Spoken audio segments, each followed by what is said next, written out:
Assalamualaikum warahmatullahi wabarakatuh. Perkenalkan, nama saya Reza Nursafa Wulandari.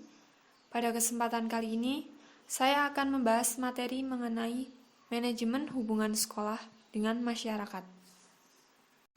Program sekolah tentunya tidak dapat berjalan lancar apabila tidak mendapat dukungan dari masyarakat.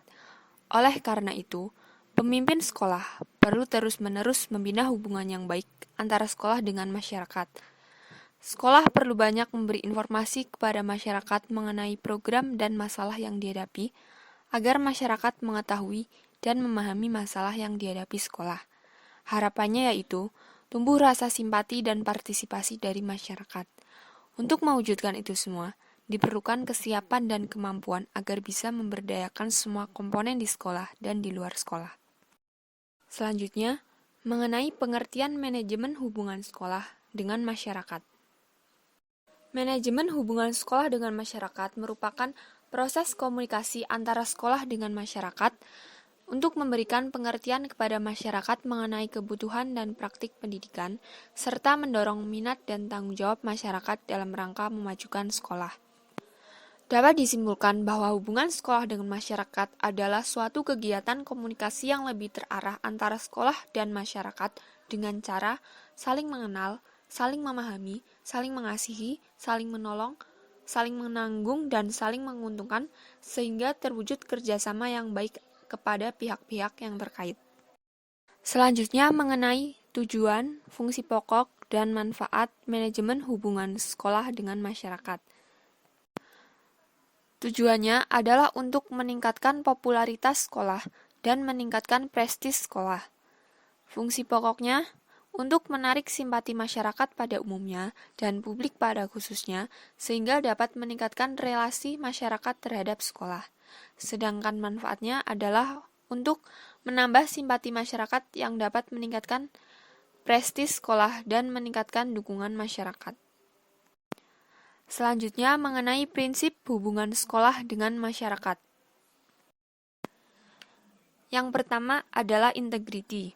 Integriti di sini maksudnya adalah semua kegiatan hubungan sekolah dengan masyarakat harus terpadu dalam arti apa yang dijelaskan, disampaikan, dan disuguhkan kepada masyarakat harus informasi yang terpadu antara informasi kegiatan akademik maupun informasi kegiatan yang bersifat non-akademik.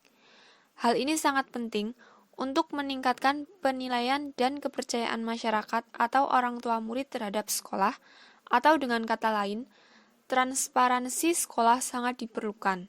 Lebih-lebih dalam era reformasi saat ini, masyarakat akan semakin kritis dan berani memberikan penilaian secara langsung tentang sekolah.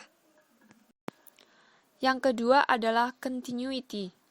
Maksudnya adalah pelaksanaan hubungan sekolah dengan masyarakat harus dilakukan secara terus-menerus.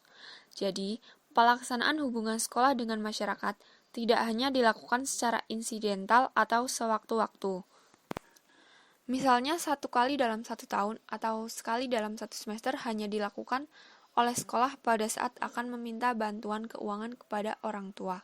Hal inilah yang akan menyebabkan orang tua selalu beranggapan apabila ada panggilan sekolah untuk datang ke sekolah selalu dikaitkan dengan uang.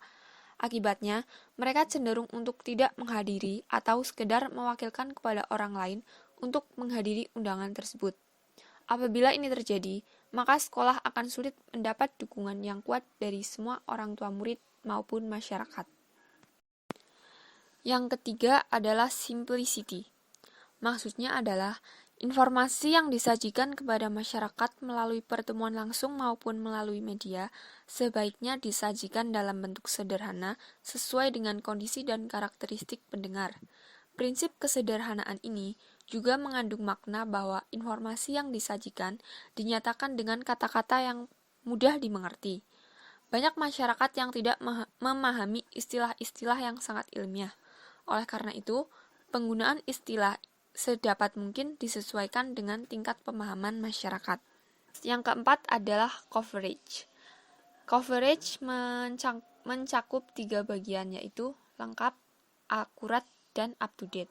Lengkap maksudnya tidak satu informasi pun yang harus ditutupi karena masyarakat atau orang tua murid memiliki hak untuk mengetahui keberadaan dan kemajuan sekolah yang sebenarnya. Selanjutnya adalah akurat, maksudnya informasi yang diberikan sesuai dengan kebutuhan masyarakat atau tidak dibuat-buat. Kemudian up to date, maksudnya informasi yang diberikan adalah informasi perkembangan, kemajuan, masalah, dan prestasi sekolah terakhir. Yang kelima adalah constructiveness. Maksudnya adalah penyajian informasi hendaknya bersifat objektif tanpa emosi dan rekayasa tertentu, termasuk dalam hal memberitahu kelemahan-kelemahan sekolah dalam memacu peningkatan mutu pendidikan di sekolah. Dengan demikian, masyarakat akan memberikan respon hal-hal positif tentang sekolah, serta mengerti dan memahami secara detail berbagai masalah yang sedang dihadapi oleh sekolah. Yang keenam adalah adaptability. Maksudnya, pelaksanaan kegiatan hubungan sekolah dengan masyarakat harus disesuaikan dengan kondisi masyarakat. Misalnya, masyarakat daerah pertanian yang setiap pagi bekerja di sawah, tidak mungkin sekolah mengadakan pertemuan pada pagi hari. Oleh karena itu, sekolah perlu melakukan penyesuaian terhadap aktivitas maupun kebiasaan yang ada dan berlaku di dalam kehidupan masyarakat. Selanjutnya, mengenai beberapa bidang yang dapat dilakukan untuk membentuk hubungan sekolah dengan masyarakat. Yang pertama yaitu pendidikan kesenian. Pengembangan bakat dan seni peserta didik di sekolah sangat terbatas waktunya. Oleh karena itu, adanya perkumpulan kesenian di masyarakat sangat membantu proses pengembangan bakat dan jiwa seni peserta didik. Misalnya, perkumpulan seni musik, seni drama, seni tari, dan lainnya. Melalui pendidikan kesenian, maka bisa menumbuhkan sifat kreatif dari peserta didik. Selanjutnya, melalui pendidikan olahraga. Hubungan kerjasama dalam bidang pendidikan olahraga juga merupakan hal yang sangat baik karena manusia yang berkualitas adalah sehat jasmani dan rohani. Pendidikan olahraga di sekolah memiliki waktu yang terbatas, sehingga memerlukan peran serta dari masyarakat. Selanjutnya, melalui pendidikan keterampilan. Peserta didik di sekolah dituntut untuk memiliki keterampilan, misalnya keterampilan bahasa dan komputer. Kepentingan tersebut membutuhkan kerjasama dari masyarakat, sehingga masyarakat mendirikan lembaga pendidikan komputer dan lembaga penyelenggara bahasa. Kemudian, melalui pendidikan anak berkelainan. Masyarakat dapat membantu anak yang memiliki kelainan seperti kurang penglihatan, pendengaran, atau bahkan cacat. Masyarakat dapat membantu mereka dengan cara menyelenggarakan pendidikan luar biasa agar anak tersebut terpenuhi kebutuhan pendidikannya. Selanjutnya adalah mengenai beberapa teknik yang kiranya dapat diterapkan dalam lembaga pendidikan, yaitu yang pertama adalah teknik tertulis dapat dilakukan melalui pamflet maupun berita kegiatan murid. Kemudian teknik lisan dapat dilakukan melalui kunjungan rumah atau pertemuan. Kemudian teknik peragaan yang dapat dilakukan melalui pameran. Kemudian ada pula teknik elektronik yang dapat dilakukan dengan telepon, televisi, maupun radio. Yang pertama adalah melalui teknik tertulis pamflet. Pamflet merupakan selebaran yang berisi tentang sejarah lembaga pendidikan, staf pengajar, fasilitas yang tersedia, dan kegiatan belajar. Pamflet ini selain dibagikan ke wali murid, kemudian disebarkan ke masyarakat umum, juga untuk menumbuhkan pengertian masyarakat, sekaligus untuk promosi lembaga pendidikan. Selanjutnya adalah berita kegiatan murid. Berita kegiatan murid dibuat sesederhana mungkin pada selebaran kertas yang berisi informasi singkat tentang kegiatan-kegiatan yang dilakukan di sekolah.